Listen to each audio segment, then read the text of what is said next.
नमस्कार, आप सभी का स्वागत है। राजस्थान से एक बड़ी खबर सामने आ रही है। दरअसल इस समय राजस्थान की जो राजनीति है, सियासत है, उसमें एक अलग तरह की हलचल मची हुई है क्योंकि भजनलाल शर्मा सरकार में मंत्री गौतम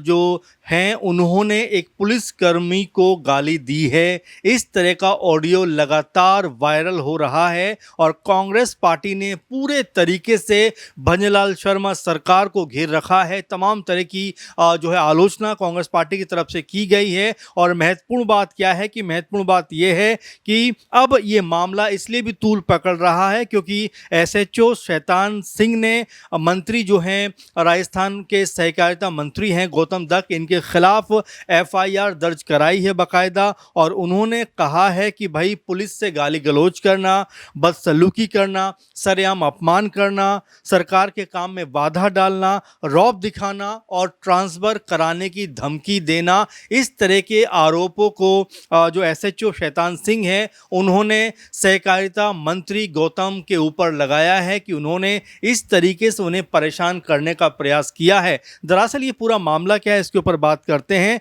ये जो मामला बताया जाता है ये 25 मई का मामला बताया जाता है जब जो मंत्री साहब हैं ये गौतम जी ये चित्तौड़गढ़ के डुंगला थाने में पहुंचते हैं और इसके बाद जो एसएचओ शैतान सिंह हैं और पुलिसकर्मी लक्ष्मी नारायण और बिश्रू हैं उनको बाहर ले जाते हैं, बातचीत करते हैं। और ये कहा जाता है कि जब वो बातचीत की शुरुआत करते हैं तो गालियां देते हुए दिखाई पड़ते हैं और इसी दौरान किसी ने ये ऑडियो रिकॉर्ड कर लिया। तकरीबन 3 मिनट के आसपास का ये रिकॉर्डिंग है और जिसमें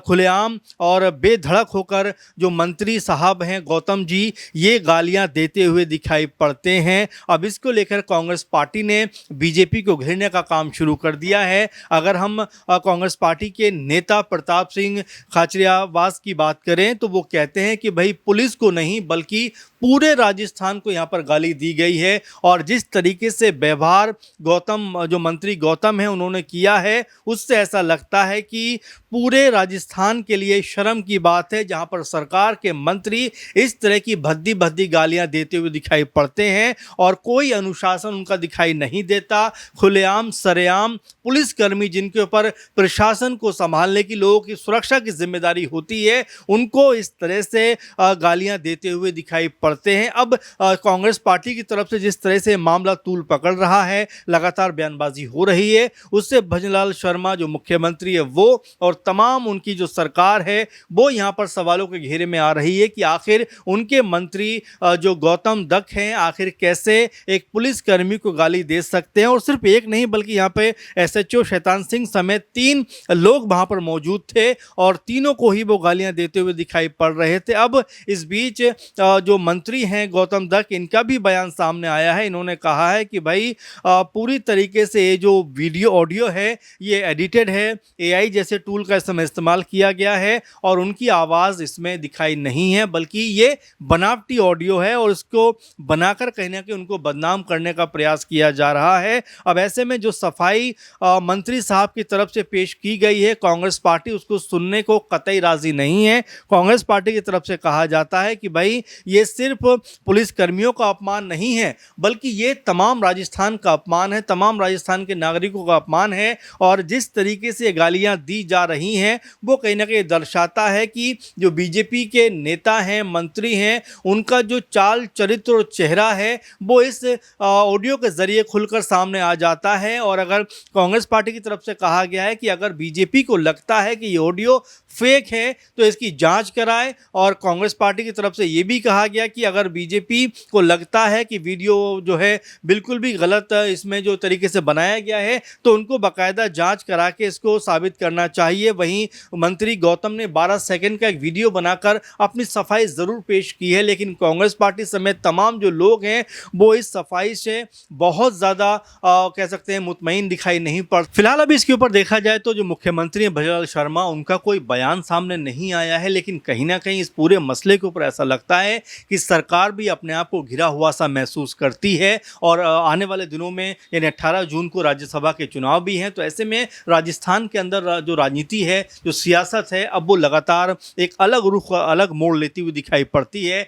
इस तमाम तरह की रिकॉर्डिंग को लेकर बीजेपी की तरफ से कोई भी बयान सामने नहीं आना देना, क्या ये इशारा करता है कि गलती जो थी वो गौतम दत्त की इसमें है? क्योंकि गौतम दत्त 12 सेकंड का वीडियो बनाकर सफाई तो पेश करते हैं, लेकिन कांग्रेस पार्टी कहती है कि भाई अगर उन्होंने गाली दी है और जो रिकॉर्डिंग की गई है उसके जरिए बीजेपी ये साबित करे कि उन्होंने ये गाली नहीं दी है, क्योंकि गौतम कहते हैं कि भाई ये वीडियो जो है एडिटेड वीडियो है, एआई के द्वारा जनरेट किया गया है और ये तमाम फेक तरीके से बनाया गया है। लेकिन जब इसको साबित करने की बात आती है तो बीजेपी कहीं ना कहीं इसके ऊपर बात करना नहीं चाहती। कांग्रेस पार्टी का यही कहना है और साथ में कांग्रेस पार्टी ये भी कहती है कि अगर बीजेपी ने इसको लेकर कोई संज्ञान नहीं लिया तो वो ये वीडियो जो है वो तमाम लोगों तक पहुंचाने का काम करेंगे, तमाम लोगों तक इस वीडियो की असलियत बताएंगे कि कैसे बीजेपी सरकार में जो मंत्री हैं उनकी भाषा जो है या जो उनकी भाषा का स्तर है वो किस तरह से लगातार गिरता हुआ दिखाई पड़ता है, किस तरह से उनकी जो भाषा है वो स्तरहीन नजर आती है। यही वजह है कि कांग्रेस पार्टी लगातार हमलावर दिखाई पड़ती है, क्योंकि राजस्थान में कांग्रेस पार्टी के लिए सचिन पायलट जैसा बड़ा चेहरा दिखाई पड़ता है। आने वाले चुनावों में उन्हीं के नाम पर हो सकता है कांग्रेस पार्टी चुनाव लड़ती हुई दिखाई भी पड़े और सचिन पायलट अमूमन जो है विकास और कह सकते हैं बेरोजगारी, इन तमाम मुद्दों पे राजनीति की बात करते हैं, कभी भी धर्म जाति इन सब चीज़ों को परे रखते हैं। लेकिन जिस तरीके से यहाँ पर बीजेपी सरकार है और लगातार भजनलाल शर्मा सरकार के ऊपर सवाल उठते रहे हैं, खुद बीजेपी की कई नेताओं ने भजनलाल शर्मा की कार्यशैली को लेकर सवाल उठाए हैं। अब ऐसे में उनके मंत्री का इस तरह से गाली गलौच वाला ऑडियो सामने आना इस तरफ इशारा करता है कि क्या बीजेपी की परेशानी आने वाले दिनों में बढ़ती हुई दिखाई पड़ सकती है और क्या इस ऑडियो के जरिए बीजेपी की जो फजीहत हो रही है क्या बीजेपी उससे जो है उबरना चाहेगी और जो मंत्री हैं इनके ऊपर यहाँ पर गाज गिरती हुई दिखाई पड़ेगी। फिलहाल अभी इसको लेकर हो सकता है बीजेपी की जो अनुशासन कमेटी है इसके ऊपर तमाम तरह से जांच करती हुई दिखाई पड़े और हो सकता है यहाँ पर जो मंत्री हैं गौतम दत्त इनके ऊपर कोई बड़ी कार्रवाई पार्टी की तरफ से होती हुई दिखाई पड़े, क्योंकि पहले भी देखा गया है कि कई नेताओं ने इस तरह की बदजुबानी की है और बीजेपी ने उनको सबक सिखाने का काम किया है। रमेश बिदूड़ी इसका बड़ा उदाहरण है, जो संसद के अंदर एक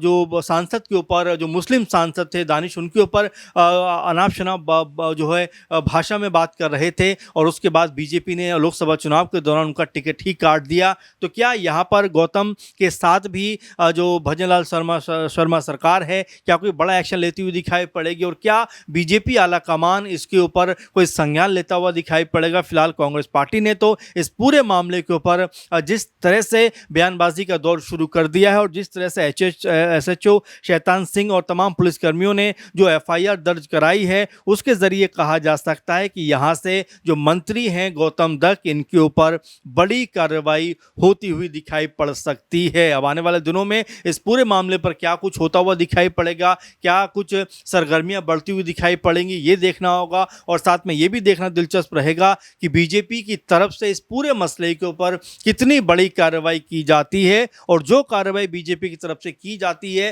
कांग्रेस पार्टी या उनके नेता उस कार्रवाई से संतुष्ट हो पाएंगे। इस तरह के तमाम सवाल हैं और जबकि एफआईआर दर्ज हो गई है तो आने वाले दिनों में प्रशासन की तरफ से, शासन की तरफ से या कह सकते हैं कि कानूनन क्या प्रक्रिया इसके ऊपर अपनाई जाती है देखना बेहद महत्वपूर्ण रहने वाला है। क्योंकि जिस तरीके से ऑडियो, हालांकि इसकी हम पुष्टि तो नहीं करते जो ऑडियो सामने आया, लेकिन कांग्रेस पार्टी की तरफ से जो बातें कही गई हैं उसको देखकर ऐसा लगता है कि बीजेपी इस ऑडियो के जरिए कहीं ना कहीं फंसती हुई दिखाई पड़ती है। इसको लेकर आपका क्या मानना है कि आने वाले दिनों में क्या मंत्री जो हैं गौतम दत्त इनके ऊपर कोई बड़ी कार्रवाई हो सकती है या बीजेपी एक बार फिर इनकी गलती को माफ करते हुए दिखाई पड़ेगी? अपना कमेंट जरूर करिए। फिलहाल के प्रोग्राम में बस इतना ही। आप लगातार बने रहिए। नमस्कार।